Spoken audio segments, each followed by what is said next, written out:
officers house. and the same and you officers come here, now back. you got to bring my family out in body bags because you didn't care. Okay, ma'am, I'll start the police that way. Can you tell me what your name is? Keyona.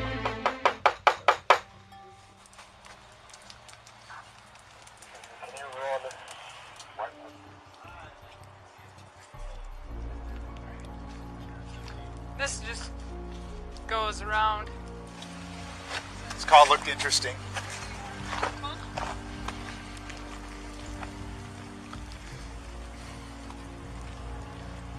I'm trying to kill her. Sounds like... My sister not moving. What's the address? 553 Shelton. There's blood everywhere. My sister's not moving. Now to breaking news in Grand Rapids, a suspicious death investigation, now a double homicide as Grand Rapids police continue to search for a suspect. A man police say who lived with the victims. Their bodies found in a home on Sheldon. GRPD confirmed in just the last hour Daryl Brown lived with Charlotta Baber Bay and Keyona Griiffin.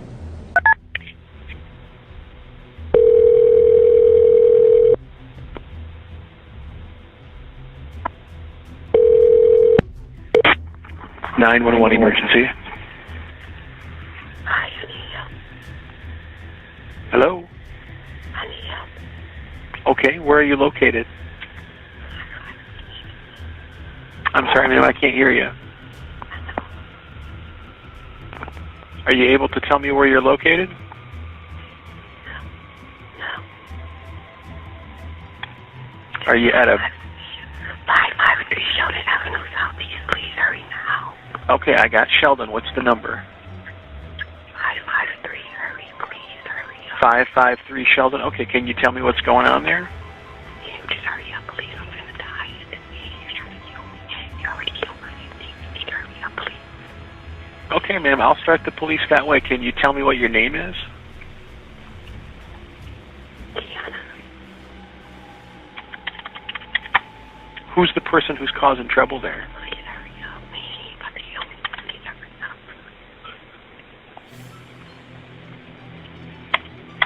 Okay, I've got a call entered, so we're going to get the police started that way, all right? Okay, thank you. Can you tell me what room of the house you're in? This call looked interesting.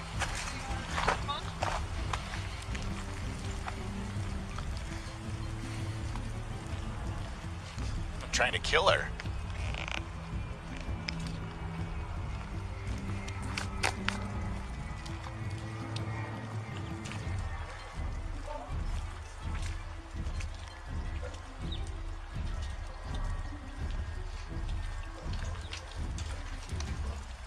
Sounds like she could be 96 too, you know.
You can see it. It looks like a little dining room or something in there. It's empty.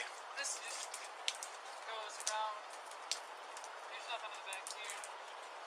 Looks like there's a fence on the other side.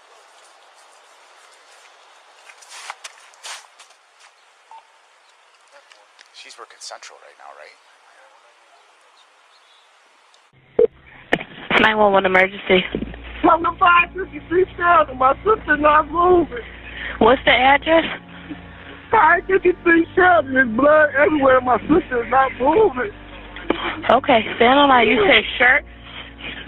Sheldon, 553 Sheldon, Southeast. It's a yellow house, please. Hurry up. 553 Sheldon, Southeast? Yes. Pre-alert already for a female there, not breathing. Caller says she sees a lot of blood.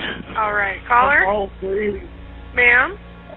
I usually stop over here before I go to work to my granny house, and her friend was over here outside and came in, and I didn't even come upstairs. Ma'am, is she breathing? I'm not a ma'am. No, I'm her brother. Okay. I don't know. I'm not a doctor. Keyona's brother. I need you to tell me if she's breathing. Watch her chest. I don't know. She's not moving. She had been shot at least 4 times, once in the face. Oh, my Lord, please, my sunshine.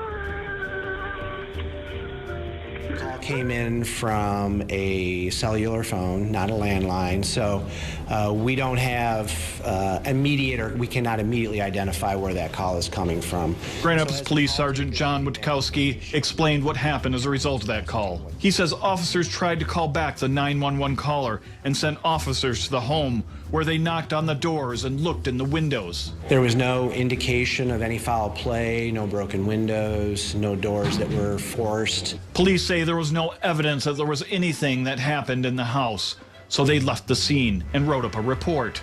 A few hours later, we found a homicide scene. People are going to ask, how was that not enough to be probable cause to go into that house? If someone's saying someone's trying to kill them, that is certainly a piece of information that is valuable, but we can't just make entry into a home with a simple statement.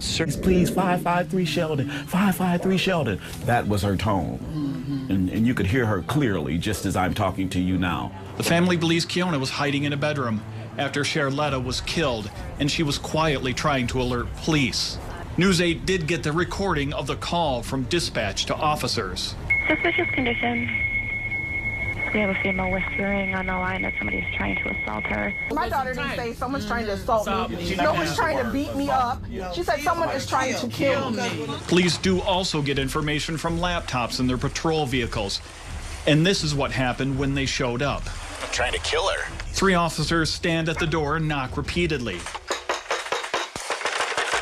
After a few minutes of walking around the house, looking into windows, and calls made to the 911 caller, police leave. Seems like it's empty. What was so senseless about this and just a tragedy and injustice is to walk up just with no sense of urgency, no sense of importance. Just took their time. The family believes police should have broken the door down. They believe police should have at least gone all the way around the house and made sure they made contact with someone.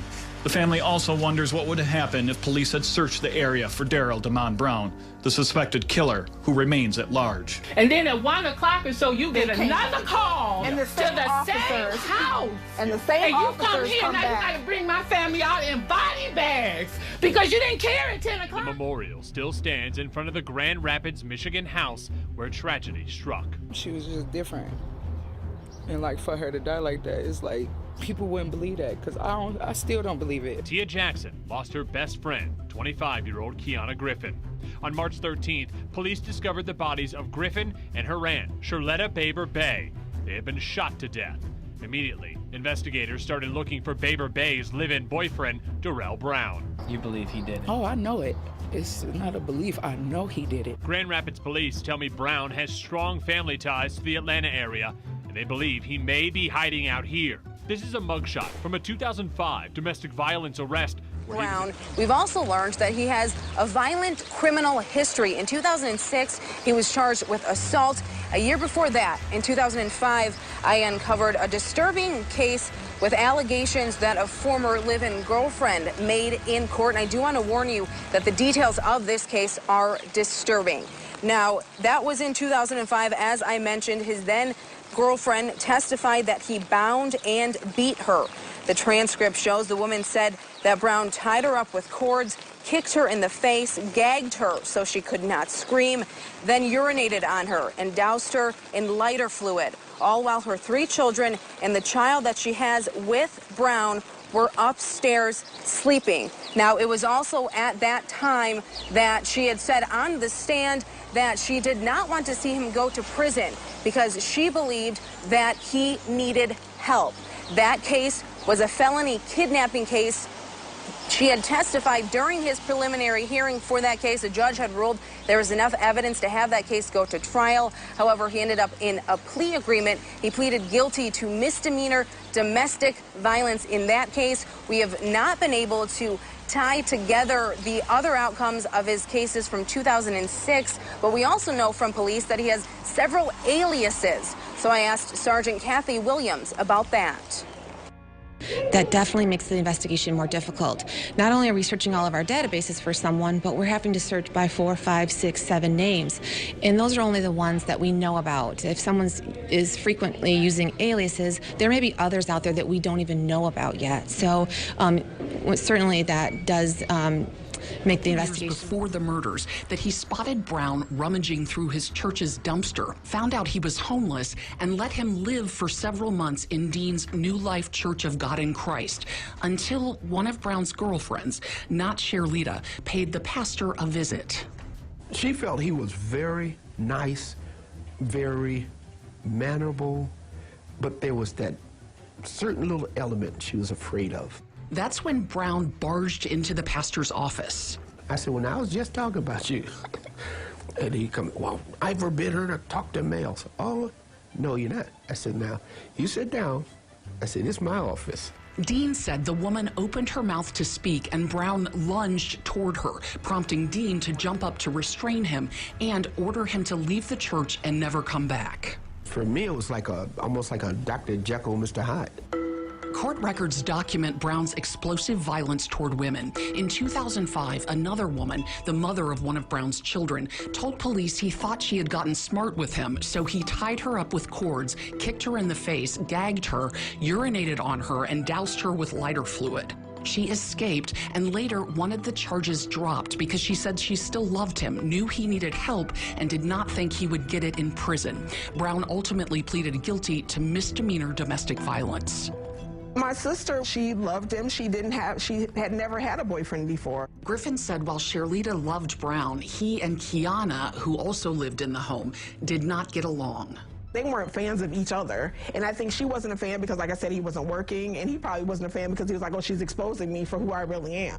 Now, the family wants justice for Keyona and Sherlita and hopes someone will spot Brown and report it to the U.S. Marshals or 911. You know, every day in my purse, I carry Keyona's high school diploma. Because that's like her last and greatest accomplishment. There'll be no grandkids, you know. And it's just not fair, you know, that he's free and he shouldn't be. His family is talking to an attorney and still hopes to sue the city. They also ask anyone who knows anything about Darrell Damon Brown's whereabouts to please call the U.S. Marshals. There is a $25,000 reward for information that directly leads. Just after 9 a.m. Saturday, Grand Rapids Fire Department crews were dispatched to Sheldon Avenue Southeast near Logan Street. A spokesperson for the department says a neighbor called 911. Crews arrived to find the front of the house in flames. Crews from multiple departments responded and pulled 2 victims from the home. But a woman was pronounced dead on scene, and a boy was taken to Helen DeVos Children's Hospital, where he later died. The identities of the 2 victims has not yet been released. Into the afternoon, family, friends, and neighbors watched as the fire department and Grand Rapids police continued investigating at the home. The cause of the fire is not yet known. In March of 2019, 2 women were killed at the same home. The suspect in that case has not yet been arrested. In Grand Rapids, Emma Nicholas.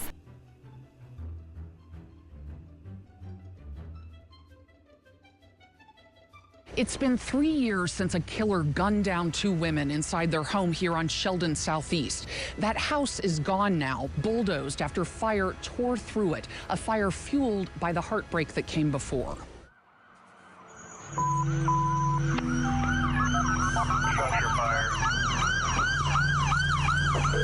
9:02 a.m. the call came in. 911 emergency. The first arriving companies found a heavy volume of fire in the front of the house. There was no one standing out front, yet there was cars in the driveway. So it was a bad sign right from the start.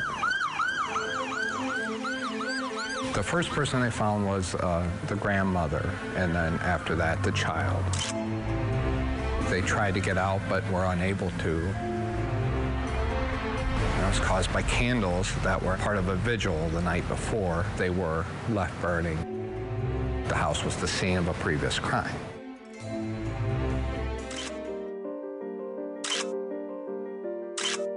In another bedroom, police found Keyona's aunt lying under a blanket, an iPad still playing, propped up by a pillow beside her. Under the bed, police discovered a blood-stained roll of duct tape.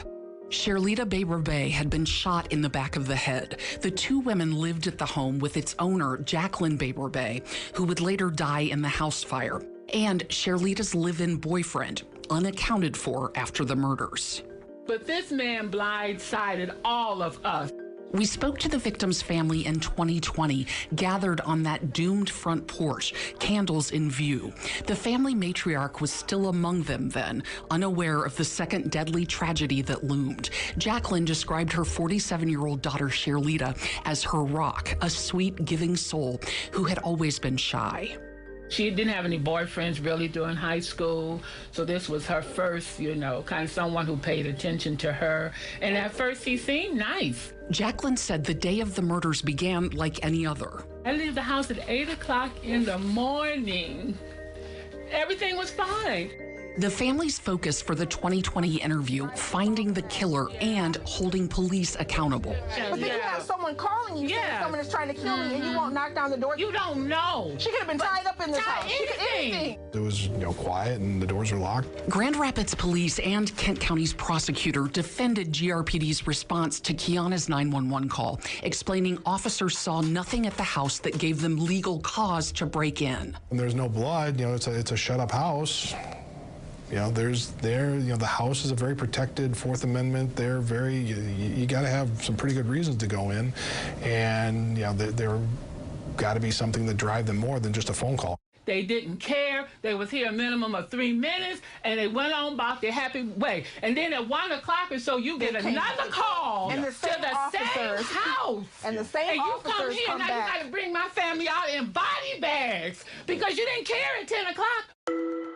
Police had given the killer a 3-hour head start, said the victim's family. Sherlita's boyfriend, Darrell DeMond Brown, had lived in the home on Sheldon for at least 2 years by then, but the family knew him only as Jay. People knew him, but knew he was there, but didn't really know much about him or anything like that. He was kind of a phantom. But a phantom who left a very visible trail. In an alley behind the home on Sheldon, police said they found a hastily tossed box of ammunition with 8 rounds missing, and in a plastic bag, a 9mm pistol, later matched to rounds at the crime scene. Even as police searched for evidence, surveillance cameras caught sight of Brown on foot a mile north of the crime scene. Among his stops post-murder, the Grand Rapids Children's Museum. Watch as he walks with purpose to the front desk, reportedly telling workers he knew someone inside before exiting 12 minutes later. Soon after, it seems Darrell Brown vanished. The unusual part about it is how he's been able to just completely disappear. U.S. Marshals believe Brown fled the state and may be getting help from associates or family. We tried to ask them ourselves. I'm working on a story about Darrell Brown. Was hoping to talk to you about him. I'm sorry, what'd you say? Get away from my door. Thank you.